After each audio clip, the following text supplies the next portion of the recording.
আর তাদের ব্যাপারটা তো এতই স্ট্রং, তারা তো এমনভাবে তাদের মানে আগ্রাসন লালন করছে যে ওরা যদি পারত এখন পুরো বাংলাদেশটাকে ওদের মানচিত্রভুক্ত করে ফেলত। ষড়যন্ত্র কিন্তু এই পর্যন্ত। আর এই বিষয়টা আমাকে খুব পীড়া দিচ্ছে ভিতর থেকে, যেটা আমাদের আচরণ, আমরা যে এত বেশি মানে দাসত্বের একটা ইয়াতে চলে আসছি, মেজাজটা আমাদের দাসত্বের মধ্যে চলে আসছে। আমরা শত্রুর চোখে চোখ রেখে কথাই বলতে পারি না। শত্রুর চোখে চোখ রেখে কথা না বললে তো সে আমাকে দাম দিবে না। কই, সে তো চায়নার সাথে এসব ডিল করতে পারে না, সে তো ইভেন পাকিস্তানের সাথেও তো পারে না। পাকিস্তানে কি খুব মুসলিমদের ঐক্য আছে নাকি? না, নাই তো। ওর ইন্টারনাল অবস্থা তো আমাদের চেয়ে অনেক সময় খারাপ। কয়েকটা পারমাণবিক বোম আছে, এই কারণে তার দিকে তাকাতে পারে না। স্বাধীনতার 50 বছরে কয়টা মিসাইল তৈরি করলেন? একটাও তো তৈরি করার ফিকির করলেন না। তাহলে বিগত 50 বছরের ইতিহাস যদি আমরা ঘাটি, তাহলে দেখব যে যত রকমের মানব রচিত তন্ত্রমন্ত্র আছে, এই তথাকথিত গণতন্ত্রই বলেন, আর এই জাতীয়তাবাদের কথাই বলেন, আর এই তথাকথিত ধর্মনিরপেক্ষতাবাদ, আর এই কমিউনিজম যা আছে সব ফেল করেছে। পশ্চিমা সব মতবাদ এখানে এমনভাবে ফেল করেছে যেটা ইতিহাসে বিরল। তাহলে একটা মাত্র পথ আপনাদের সামনে এখন খোলা আছে, যেই পথ দিয়ে এই সমস্ত সমস্যার সলিউশন আনা সম্ভব। সেই পথটাই হচ্ছে ওই যে লেখা আছে, সিরার আলোকে উম্মার সংকট নিরসন করা। ওই সিরাতের আলোকে যদি উম্মার সংকট নিরসন করতে না পারি, আর কোনো রাস্তা আমাদের সামনে খোলা নাই। দিন কায়েমের শর্ত 3টা বলেছেন না? 3 নম্বর শর্তটাই হচ্ছে এটা যদি ইবাদত হয়, দিন কায়েম যদি একটা ইবাদত হয়ে থাকে, তাহলে সেই ইবাদত কবুল হবে শুধু একজন ব্যক্তির তরিকায়। কার তরিকায়? মুহাম্মদ রাসূলুল্লাহ সাল্লাল্লাহু আলাইহি ওয়াসাল্লামের তরিকায়। ইবাদত হতে হবে এক আল্লাহর জন্যে, হালাল রিজিক থাকতে হবে, এবং তরিকা হতে হবে কার? মুহাম্মদ রাসূলুল্লাহ সাল্লাল্লাহু আলাইহি ওয়াসাল্লাম। তো মুহাম্মদ সাল্লাল্লাহু আলাইহি ওয়াসাল্লামের তরিকাই হচ্ছে সিরাত, যেটার মধ্য দিয়ে আমরা দিন কায়েম করবো ইনশাআল্লাহ। আর কোনো রাস্তা খোলা নাই। যত তন্ত্রমন্ত্র নিয়ে আসো, যত তন্ত্রমন্ত্র, এখন তো 4টা-5টা আছে, আরো যদি নতুন কোনো তন্ত্রমন্ত্র নিয়ে আসে, তারপরেও এই জাতির মুক্তির কোনো পথ নাই সিরাত ছাড়া। এখন আমাদেরকে আগে সিরাত পড়তে হবে ভাই, সবাইকে আগে সিরাতটা পড়তে হবে। সিরাত পড়লে পরে আপনারা বুঝতে পারবেন যে ইনশাআল্লাহ তাআলা কোন পথে আমাদেরকে হাঁটতে হবে। এখানে টপিক অনেক ডিপ দেওয়া হয়েছে, অত ডিপে গেলে আমাদের সারা রাত চলে যাবে। আমি শুধু ভাষা কয়েকটা পয়েন্ট বলতেছি, একটু মনোযোগ দেন। নবী সাল্লাল্লাহু আলাইহি ওয়াসাল্লাম যখন থেকে কাজ শুরু করেছেন, কাজ বলতে আমি দাওয়াতের কাজ বোঝাচ্ছি, তখনকার সমাজটা কিন্তু আমাদের মতো এতটাও মানে কমফোর্টেবল ছিল না। একটা অমুসলিম রাষ্ট্রে তিনি দাওয়াতের কাজ শুরু করেছেন। মক্কা কি ছিল? একটা মুসলিম রাষ্ট্র না অমুসলিম রাষ্ট্র? অমুসলিম একটা রাষ্ট্রে তিনি অ্যাজ এ নবী তার দাওয়াতের কাজ শুরু করেছেন। সুবহানাল্লাহ। এবং তিনি সেই রাষ্ট্রের একজন পরিচিত ব্যক্তিত্ব, যাকে আস-সাদিক আল-আমিন বলে ডাকা হয়, যার আগেও কোনো গুনাহ নাই, পরেও কোনো গুনাহ নাই। এমন একজন ব্যক্তিত্ব তিনি, যার আগেও কোনো গুনাহ নাই, পরেও কোনো গুনাহ নাই, এবং তিনি একটা অমুসলিম রাষ্ট্রে ওহী প্রাপ্ত হয়ে দাওয়াতের কাজ শুরু করলেন। আর আমরা তো মুসলিম রাষ্ট্রে বসে আছি, আমরা তো মক্কায় নাই। আমরা কি মক্কায় আছি? আমরা তো মক্কায় নাই। যদি মক্কায় না থাকি, তাহলে এরকম নতজানু পররাষ্ট্রনীতি কেন? আমরা যদি মক্কার মতো পরিবেশে না থাকি, তাহলে এত নতজানু পররাষ্ট্রনীতি কেন?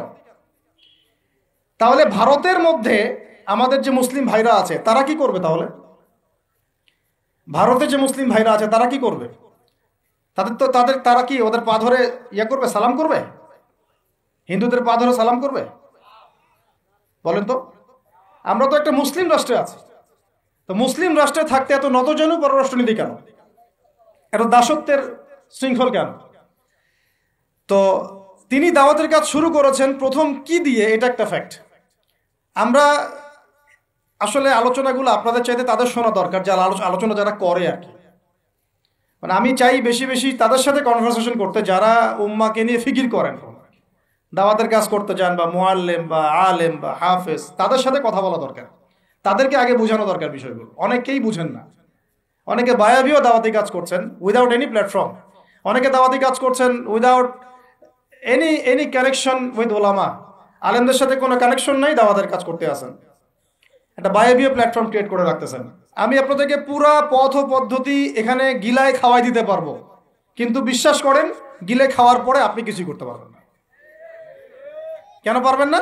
আপনার কোনো অ্যাসোসিয়েশন নাই, কোনো ফাউন্ডেশন নাই, কোনো সংগঠন নাই, কোনো রাজনৈতিক ক্ষমতা নাই, কোনো রাজনৈতিক দলও নাই, রাজনৈতিক কোনো অ্যাপ্রোচও নাই। কিন্তু একটা সেকুলার রাজনৈতিক দল আপনার চেয়ে ভালো ফিল্ড ওয়ার্ক করতে পারবে, কারণ তার চেইন অফ কমান্ড আছে। আমাদের তাওহীদপন্থীদের কোনো চেইন অফ কমান্ডই নাই। বলে আসতেছি বিগত 5 বছর 10 বছর থেকে একই বয়ান, মাথায় ঢুকে না জিনিসটা যে চেইন অফ কমান্ড বলে একটা কিছু আছে। যেখানে একজন আমির নাই, যেখানে একজন ইমারা নাই, একটা আমির নাই, আসসামউ ওয়া তাআ নাই, বায়আ নাই, যেখানে শুনলাম মানলাম আনুগত্য করলাম, আমির মামুর জামাআ ইমারা এগুলো নাই, সেখানে তো চেইন অফ কমান্ড আসবে না। তাবলীগ জামাত কাজ করছে না? করছে কিনা? একটা শুরা পর্ষদ আছে না, শুরায়ে নিজামি আছে না, আমির আছে না, কাজ করতেছে, ফলাফল পাচ্ছে মাশাআল্লাহ। জামাত ইসলাম কাজ করছে না? একটা চেইন অফ কমান্ড আছে, প্রত্যেকটা জেলায় জেলায় শাখা আছে, তারা তাদের উপরের লেভেল থেকে কোনো ডিরেকশন আসলে সেটাকে রুট লেভেলে বাস্তবায়ন করছে। তারপরে ধরেন যে ইভেন এই যে আওয়ামী লীগ যে চলে গেল, তার একটা চেইন অফ কমান্ড ছিল না? ছিল কি না? উপরে যে বলতো জঙ্গি, নিচের ওই ব্যক্তিও বলতো হ্যাঁ এই জঙ্গি, এমন একটা চেইন অফ কমান্ড ওদের ছিল না? এখন বিএনপি যারা রাজনীতি করতেছে ওদের নাই? আছে। এখন আপনি বলেন যে ইসলামপন্থীদের রাজনৈতিক দল কয়টা? একটা আছে আমাদের শাসনতন্ত্র, একটা হচ্ছে হেফাজতে ইসলাম। আর কি, হেফাজতে ইসলাম তো আসলে কোনো রাজনৈতিক ব্যাকগ্রাউন্ড থেকে আসে নাই, এটা এসেছে, আপনারা তো জানেন হিস্ট্রি, কোন প্রেক্ষাপটে এটা তৈরি হয়েছে, শাপলা চত্বরে ঘটনা, তাই না? আর জামাত ইসলাম। আর কথা হচ্ছে যে আমাদের তো মানে পৃথক পৃথক প্ল্যাটফর্মগুলোর মধ্যে একটা ঐক্যবদ্ধ সমন্বয় সবার আগে দরকার, তারপরে আমাদের একটা বৃহত্তর চেইন অফ কমান্ড দরকার। তখন কি হতো যে উপর থেকে একটা কিছু ছেড়ে দিলে একদম নিচ পর্যন্ত আসতে সময় লাগতো না। এখন এগুলোর বাইরে আবার যারা চান যে না, কোরআন এবং হাদিস, ইসলামী ইমারা, শরিয়া এগুলো বাস্তবায়ন হবে, দাওয়াতের সাথে সাথে জিহাদ থাকতে হবে, এবং আমরা কোনো গণতন্ত্র, সেকুলারিজম এইসব পশ্চিমা আদর্শে যাব না, তারা ফেসবুকে বায়োবিও ঘুরে বেড়াচ্ছেন। সবাই ফেসবুকে বায়োবিও ঘুরে বেড়াচ্ছেন, ইউটিউবে ইন্ডিভিজুয়ালি কাজ করছেন, সবার নিজস্ব স্বতন্ত্র মার্কাস, মাকতাবা ইত্যাদি, কোনো সমন্বিত প্রয়াস নাই। এইভাবে তো হবে না। এইভাবে কি হবে? সর্বোচ্চ এককভাবে কিছু দাওয়াত দেওয়া যাবে, কিন্তু নবী সাল্লাল্লাহু আলাইহি ওয়াসাল্লাম ওহী প্রাপ্ত হওয়ার পরেই দাওয়াতের যে কাজ শুরু করলেন, এটাই চেইন অফ কমান্ড। সুবহানাল্লাহ। একটা জামাআর মধ্যে তিনি সবাইকে নিয়ে আসছেন। খেয়াল করে দেখেন, প্রথম ওহী আসলো কি সংক্রান্ত? ইকরা বিসমি রাব্বিকাল্লাযী খালাক। এই তো পড়ুন আপনার রবের নামে যিনি আপনাকে সৃষ্টি করেছেন। তো পড়া তিনি কি পড়তে পারতেন? তিনি তো পড়তেও পারতেন না। তিনি তো বলছিলেন যে মা আনা বিকারি, আমি তো পড়তে জানি না, তারপরে তাকেই পড়তে বলা হচ্ছে আপনি পড়ুন, কারণ এই জ্ঞানতাত্ত্বিক রেভলিউশন ব্যতীত সমাজ সংস্কার সম্ভব না। এখন আমরা সমাজ সংস্কার সবাই করতে যাচ্ছি, কম বেশি সবার জায়গা থেকে, পড়াশোনা কেউ করতে চায় না। আল্লাহর কসম করে বলছি, যারা ইভেন দাওয়াতের কাজ করছে এইসব জায়গায় আমরা যারা দাঁড়ায় আছি না, তাদের অনেকেই ওলামায়ে কেরামের সাথে কোনো তাআল্লুকই নাই, কোনো সিলেবাস নাই, কোনো পড়াশোনা নাই, কোনো ক্রাইটেরিয়া নাই, কোনো অ্যারাবিক শেখার কোনো ফিকির নাই, কোরআন শেখার কোনো ফিকির নাই, তাফসির শেখার কোনো ফিকির নাই। আমি দাওয়াতের কাজ করতেছি, সুবহানাল্লাহ, মানুষ আমাকে সেলিব্রিটি মনে করে, দ্যাটস অল। এভাবে হয়? এভাবে কি দাওয়াতের কাজ হয়? অথচ নবী সাল্লাল্লাহু আলাইহি ওয়াসাল্লামকে আল্লাহ পাক পড়তে বলছেন। তাহলে প্রথম দরকার আমাদের জ্ঞানতাত্ত্বিক রেভলিউশন, যেটা বললাম যে বিগত 50 বছরে অলরেডি আমাদের ঘরে ঘরে একজন করে আলেম, একজন করে হাফেজ থাকা উচিত ছিল। এটা বিগত 50 বছরের শিক্ষা সিস্টেমটা এমনভাবে সাজানো হয়েছিল যেটা একটা ধর্ম নিরপেক্ষ শিক্ষা সিস্টেম। এটা এই যে একটা ছেলে বসে আছে 30 বছর বয়স, ওর তো অধিকার ছিল যে সে এসএসসি, এইচএসসি, অনার্স মাস্টার্স লেভেলে এসে কোরআনের অর্থ করার যোগ্যতা অর্জন করবে। এটা তার রাইটস ছিল অ্যাজ এ মুসলিম কান্ট্রির একজন সিভিলিয়ান হিসেবে। তার রাইটস ছিল এটা, যে আমি একজন মুসলিম কান্ট্রির সিভিলিয়ান, আমার রাইটস আছে স্কুলে গিয়ে কোরআন শেখার, কলেজে গিয়ে কোরআনের তাফসীর শেখার, অনার্স লেভেলে গিয়ে হাদিস পড়তে শেখার, হাদিসের মুতাআলা করার। ইভেন সে মাস্টার্সের পরে ইফতা দেওয়ার মতো যোগ্যতা অর্জন করতে পারতো যদি শিক্ষা সিস্টেমটার মধ্যে সমন্বয় থাকতো। কিচ্ছু করা হয় না এইসব লেভেলে। 50 বছর ধরে এই জাতিকে শিক্ষার অন্ধকারে রাখা হয়েছে। কওমি মাদ্রাসাগুলো যদি না থাকতো এই দেশ থেকে ইসলামকে মিটাই ফেলে দিত এরা। এটা বাস্তবতা। শুধু কওমি মাদ্রাসাগুলোর এই মেহনতগুলো যদি না থাকতো তাহলে অরিজিনাল ইসলামকে তারা মিটাই ফেলে দিত বাংলাদেশ থেকে। টিকে আছে এখন, কিন্তু আমি ওইদিকে যাচ্ছি না, ওইটা অন্য আলোচনা। এটা আমাদের ভিতরের কথা। কথা হচ্ছে একজন জেনারেল শিক্ষিত ছেলে যে এদেশের মুসলিম নাগরিক, তার রাইটস আছে প্রাইমারি স্কুলে সে কোরআন তেলাওয়াত করা শিখবে। শিখতে পারে নাই কেন? কেন পারে নাই? পিতা মাতাও তো মাশাআল্লাহ সুবহানাল্লাহ সেই কোয়ালিটি। ছেলে 10 বছরে কিছু শিখুক না শিখুক, বাংলা ইংরেজি অঙ্ক তাকে শিখতে হবে। কোরআন হাদিস এগুলো তো কোনো বিষয় না। এগুলো কোনো বিষয় হলো? আপনাদের কাছে আল্লাহর কসম এগুলো দামি নাই।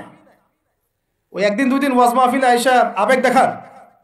কোরআন হাদিসের পরে যদি মহব্বত থাকতো ছেলেকে তো আলেম বানাইতেন আপনি, ছেলেকে তো আপনি একজন হাফেজ বানাইতেন কমপক্ষে। আপনি তো ছেলেকে এমন ভাবে গড়ে তুলেছেন আপনার জানাজাই পড়তে পারবে না। তো আমাদের এই স্কুল কলেজ পড়ুয়া ছেলে মেয়েদের রাইটস ছিল এগুলো শেখার, শিখতে পারে নাই। অনার্সে পড়ে তার বয়স কত? 20 থেকে 25 বছর। 25 বছরে সে 25টা সূরা জানে না, 25টা সূরার নামই জানে না, 25টা সূরার নাম বলতে পারে না।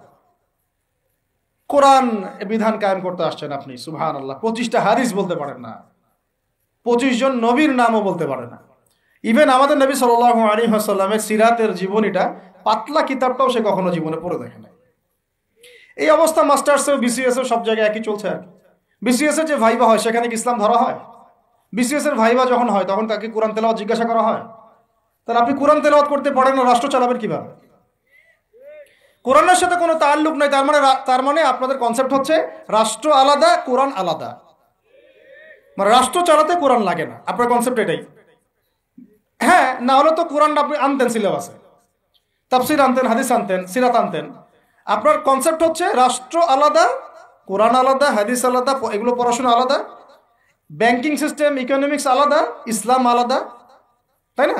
রাজনীতি আলাদা, ইসলাম আলাদা, তারপরে সংস্কৃতি আলাদা, ইসলাম আলাদা, শিক্ষানীতি আলাদা, ইসলাম আলাদা। এই কনসেপ্ট হচ্ছে এদেশের 90% মানুষের কনসেপ্ট। এরা সবাই শিরকের মধ্যে আছে, আল্লাহর কসম করে বলতেছে, এরা সবাই শিরকের মধ্যে আছে। এরা সবাই ধর্মনিরপেক্ষ, সেকুলার। বাদ দিয়ে আমরা যারা দাড়ি টুপিওয়ালা কিছু মানুষ আছি, আমরা একটু মৌলবাদী চিন্তা করি আর কি। আমরা চিন্তা করি যে ইসলাম ব্যক্তিগত জীবনেও থাকবে, সংস্কৃতির মধ্যেও থাকবে, শিক্ষানীতিতেও থাকতে হবে, অর্থনীতিতেও থাকতে হবে, ইভেন রাজনীতির মধ্যেও থাকতে হবে। এই কনসেপ্টটা না আসলে এখনো মুসলমান হনই নাই। এই কনসেপ্টটা না আসা মানে এখন পর্যন্ত কালিমা লা ইলাহা ইল্লাল্লাহ এটা বুঝেনি নাই আপনি, মুখে পড়েছেন, দ্যাটস অল। এই কারণেই তো লা ইলাহা ইল্লাল্লাহ পড়ার পরেও মোদির পা চাটেন বসে বসে। এই কারণেই, কারণ ওই লা ইলাহা ইল্লাল্লাহ তো আপনাকে ওটা শিখাই নাই যে আপনি এক আল্লাহর সার্বভৌমত্বের স্বীকৃতি দেন নাই। এই হলো সমস্যাগুলো। তো সমস্যার গোড়ায় অনেক কথা আছে। এখন নবী সাল্লাল্লাহু আলাইহি ওয়াসাল্লাম কিন্তু দাওয়াতের কাজটা, এই যে সিরাতের আলোকে যেটা বলছেন সমাজ সংস্কার এবং দিন প্রতিষ্ঠা এবং সমকালীন সব সংকট দূর করা, এটা শুরু করতে হবে জ্ঞানতাত্ত্বিক রেভলিউশন থেকে। পড়াশোনা করা শুরু করে দেন, আদারওয়াইজ আপনাদের সামনে ধ্বংস ছাড়া কিচ্ছু বাকি নেই। কি পড়াশোনা করবেন? অবশ্যই ইসলামিক কারিকুলাম থাকতে হবে। এরপরে আপনি জেনারেল লাইনের পড়াশোনা করেন, কোনো সমস্যা নেই। আর এই পড়াশোনা একা একা করা যাবে না, ওস্তাদের সহবত লাগবে, ওলামায়ে কেরামের সহবত লাগবে। আমি তো এটা বলি যে আপনি কারো লেকচার শোনার আগে আপনি আগে চেক করবেন যে তার ওস্তাদ কে, কোথায় সেদিন শেখে, কার কাছ থেকে সেদিন শেখে, কোত্থেকে সে এই ইলমগুলো অর্জন করছে, তার লোক কোথায়। আবেগে ভাসলে হবে না এখন বিষয়টা। তো পড়াশোনার এখন যে আরো 20 বছর পড়াশোনা না করে আমি কোনো কাজ করতেই পারবো না এমনটাও না, কিন্তু পড়াশোনা আগে শুরু করা। এখন আপনার কাজ পড়াশোনা শুরু করা, ইকরা বিসমি রাব্বিকাল্লাযী খালাকের হক আদায় করা এবং ওস্তাদের সহবতে থাকা। যেমন জেনারেল লাইনে পড়েছেন 20 বছর, একা একা কি পড়েছেন? না, প্রতিষ্ঠানে গিয়েছেন, ডেইলি ক্লাস করেছেন, টিচারের সহবতে ছিলেন, বেতন দিয়েছেন, ব্যাসে থেকেছেন, তারপরে আরো কি করেছেন? বাবার জমি বিক্রি করে দিয়েছেন, বাবা মায়ের জমি বিক্রি। সেম অন্তত পক্ষে এতটুকু যতটুকু আপনি জেনারেল লাইনের জন্য করেছেন, জেনারেল লাইনে যদি যতটুকু করেছেন, ত্যাগ, শ্রম, মেধা খরচ, কষ্ট স্বীকার করা, এর যদি অর্ধেকও যদি দিন শিক্ষার জন্য করতে না পারেন, আপনি নিজেও মুনাফিক। আমরা নিজেরাও মুনাফিক তখন। বেশক আমাদের মধ্যে নেফাকি আছে, সুবহানাল্লাহ, আপনি একটা ডিগ্রির জন্য একেবারে 20 বছর ঢালতে পারেন, 20 কোটি টাকা ঢালতে পারেন, বাপের জমি বিক্রি করতে পারেন, মেসে থাকতে পারেন, ঢাকা বিশ্ববিদ্যালয়ের সেই লাইফ লিড করতে পারেন, এক বিছানায় 2 জন থাকি, ফ্লোরের মধ্যে ফ্লোরিং করে থাকা, হ্যাঁ, হাজার হাজার লাখ লাখ টাকা খরচ করা, কষ্ট করে সকালে ওঠা, রাত জাগা, পড়া, পরীক্ষা দেওয়া, অ্যাসাইনমেন্ট, কত কি। আমি তো জানি এগুলো, আপনারা তো অনেকে না জানেন, আমি তো জানি, আমরা তো ইউনিভার্সিটিতে পড়ছি। এই পরিশ্রমগুলো আপনি করছেন অনলি ফর একটা সার্টিফিকেট আর একটা চাকরির জন্যে, আর এর 10% কেন 5% আপনি করতে চান না দিনী শিক্ষার জন্য। তো আমি মুনাফিক না হলে এই পৃথিবীতে আর মুনাফিক কে আছে? তো এই মুনাফিকদেরকে দিয়ে আপনি দিন কায়েম করবেন নাকি? শোনেন, আবেগ দিয়ে বিপ্লব হয়। আবেগ দিয়ে কি হয়? আবেগ দিয়ে বিপ্লব হতে পারে, আবেগ দিয়ে শরিয়া খিলাফা কায়েম হয় না। আবেগী হয়ে একটা বিপ্লব হতে পারে, এটা আবেগ দিয়ে, শুধু আবেগ দিয়ে শরিয়া খিলাফা কায়েম হবে না। শরিয়া খিলাফা কায়েম হয়েছে কাদের হাতে? সাহাবীদের হাতে। কাদের হাতে? আমাদের জিন্দেগি যখন সাহাবীওয়ালা হবে তখন শরিয়া কায়েম হবে। পড়াশোনা করে না, সাহাবীওয়ালা জিন্দেগি কিভাবে যাপন করবে? ওলামায়ে কেরামের সাথে তাআল্লুক নাই, সাহাবীওয়ালা জীবন কিভাবে যাপন করবে? নামাজের ঠিক নাই, সাহাবীওয়ালা জীবন হইল কিভাবে? কোরআন তেলাওয়াত করতে পারেন না, সাহাবীওয়ালা জীবন হইল?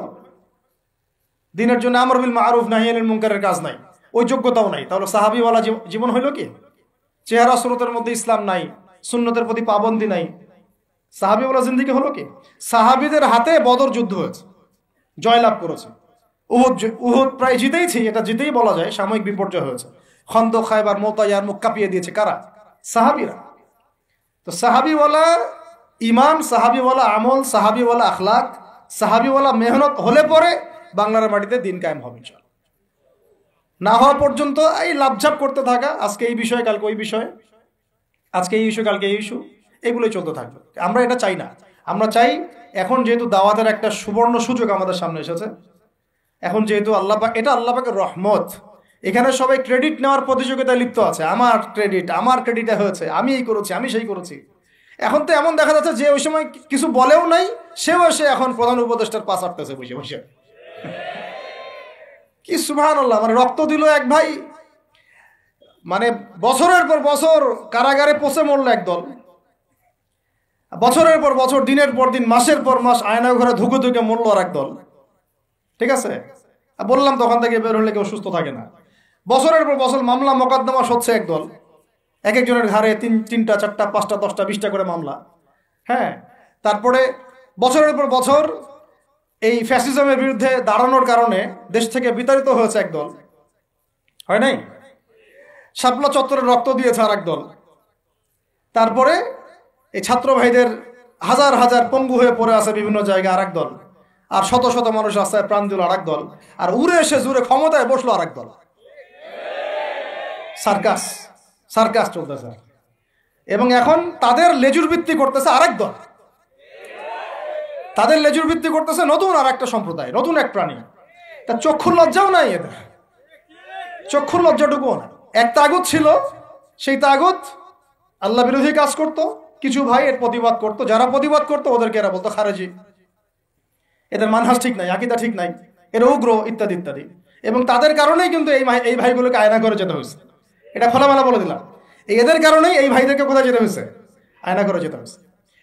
তারপরে ছাত্র ভাইরা দেখা গেল যে বিপ্লব করে, প্রতিবাদ করে একদম এই সরকার ফেলে দিল। ফেলে দেওয়ার পরে যখন আবার নতুন কেউ আসলো, এই নতুন যারা আসলো তাদের পাচাটা আবার ফরজ হয়ে গেল। তখন হইল ফতোয়া কি? সরকার আনুগত্য করা ফরজ। এই চলতেছে। ইসলাম শিখতেছেন এদের কাছ থেকে আপনারা অনেকেই। যাক, আমি এইগুলো বলতে গেলে একটু হাইপার হয়ে যায়, আল্লাহ পাক মাফ করেন। আস্তাগফিরুল্লাহ আল্লাযী লা ইলাহা ইল্লা হুয়াল হাইয়ুল কাইয়্যুম ওয়া আতুবু ইলাইহি।